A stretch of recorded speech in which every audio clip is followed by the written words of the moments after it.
Hello bass family, welcome to Everything Bass. Today I'm starting a new series and it's in direct response to questions I had from private students over the years. One of the basic fundamental things you will learn as any music student is scales. Usually they're shown to you in a 1-octave pattern and that's it. But I found a lot of students come back saying, well, I can play the scale fine, but what do I do with it? What's more can I do? How can I practice it better? And I'm a strong believer of just having them improvise. All my students, in my private lessons, I set up a drum machine, I have loopers, I have a piccolo bass where I can play chords on it, and I just have them experiment with making music with the scale, so they really have a personal touch. But I also found there were limitations because a lot of times we will perform as we practice. So if we're practicing the scale just going up and down, we have tendency that when we're trying to improvise with it, that's kind of what we know. So I'm going to start this series today with giving you different things you can practice with scales. Now in this unit 1, I'm using the G major scale. But don't let that limit you. All these concepts could be applied to any kind of scale off of any root. So if you want to practice your Dorians, run this unit and all the successive units. If you want to practice B flat Locrian, great, try these patterns. So today we're starting with a simple one, and that's called runs of 4.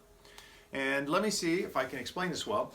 I do want to take a moment for the Patreon subscribers, and hopefully you'll become a Patreon subscriber if you're not one.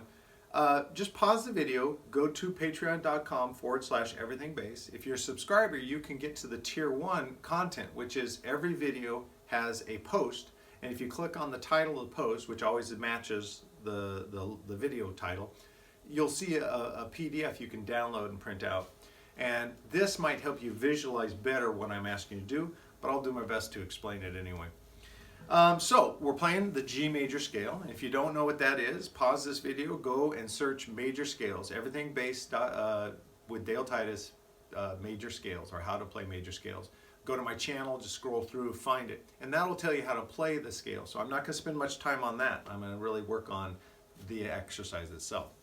So when you're doing runs of 4, off of every note of the scale, you're going to play the 4 notes that follow. And what I mean by this is on the root, I'm going to play 1, 2, 3, 4, and I stop once I get to the 4th note.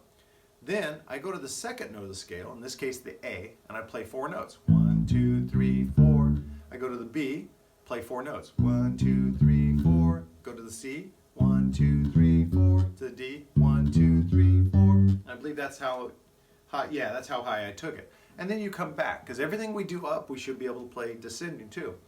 So we go 1, 2, 3, 4 off the 7. 1, 2, 3, 4 off the 6. 1, 2, 3, 4 off the 5. 1, 2, 3, 4 off the 4. 1, 2, 3, 4, and that's where we end. So I was pausing after every pattern, but you don't want to do that. You want to play smoothly through.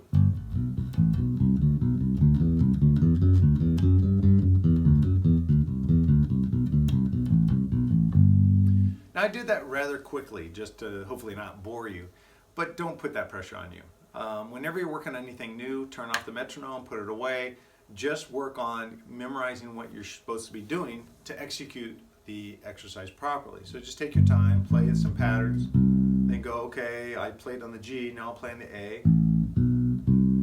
Got the A down, so I'm gonna start on the B. And just take it as slow as you need to.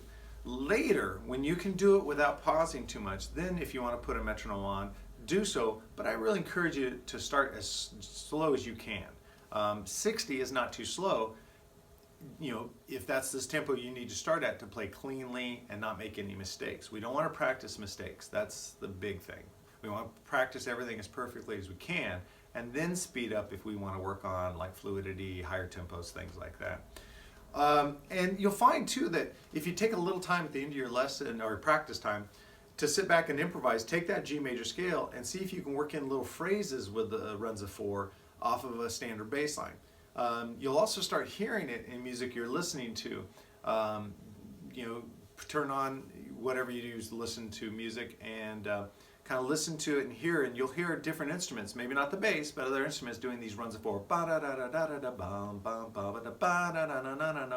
There's a really popular resource there if you can get this technique in this concept into your playing. Plus, it's just more fun to practice your scales that way. So let's say you're a person who knows a lot of scales and you've just been bored by practicing, but you have never done this. Run them through. Take one scale and one root a day and run through runs of 4. Practice playing runs of 4 through each scale. Just start with 1 octave. Later on, I will be showing you 2 octave patterns for all the scales that we'll cover, and you could definitely need to be doing runs of 4 through that. So that is things to do with scales, which is the title of this video, and it'll be the title of the Patreon post for this, Unit 1. Now, we have a little different encore item today, and the encore item today is vocal instruction. If you want to, not necessarily tour the world and play as a bass player, but let's say you just want to be able to play in bands locally, you want to get into a band, and one thing you can do to make yourself more valuable as a player and honestly have more fun is to get your vocals down. Since I have been a singing bass player pretty much since day one, it was a big plus sign when I'd audition for jobs, or when other bass players would recommend me. They would recommend me because they knew I could sing.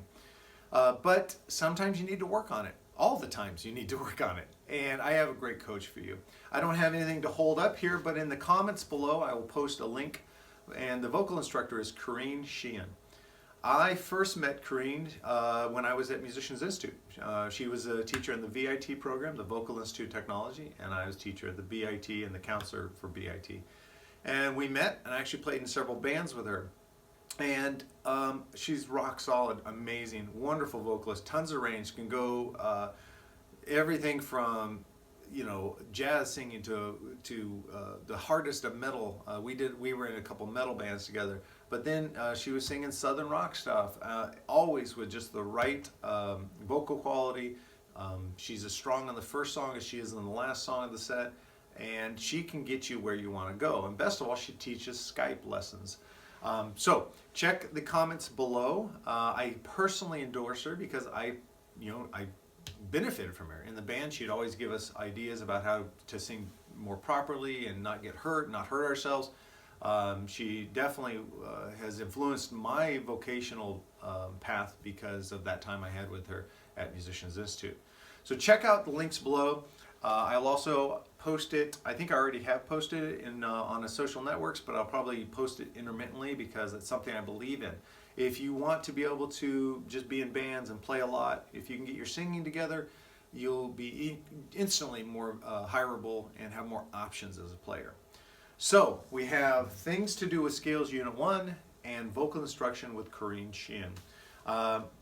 I love this. I think this video is really great, and it's something that really, from the beginning days, getting these runs of 4 patterns really got me to do more with scales. I found scales more fun to practice by getting them down, and of course, by working on your vocal ability, I think you'll enjoy overall your musical experience better. So that's it. Please, if you enjoyed this video, please hit the like button below, give it a big old thumbs up, and subscribe to the channel if you haven't. That means a lot to me because, as you guys probably understand, the more subscribers I have, or any YouTube channel has, then there's more you can do to grow the channel, and there's more resources coming in. Lastly, please go to the patreon.com/everythingbass, and if you haven't done so already, become a Patreon supporter. By just paying a small monthly subscription fee, you get access to all my resources that I put on. Every video has some kind of downloadable content for you.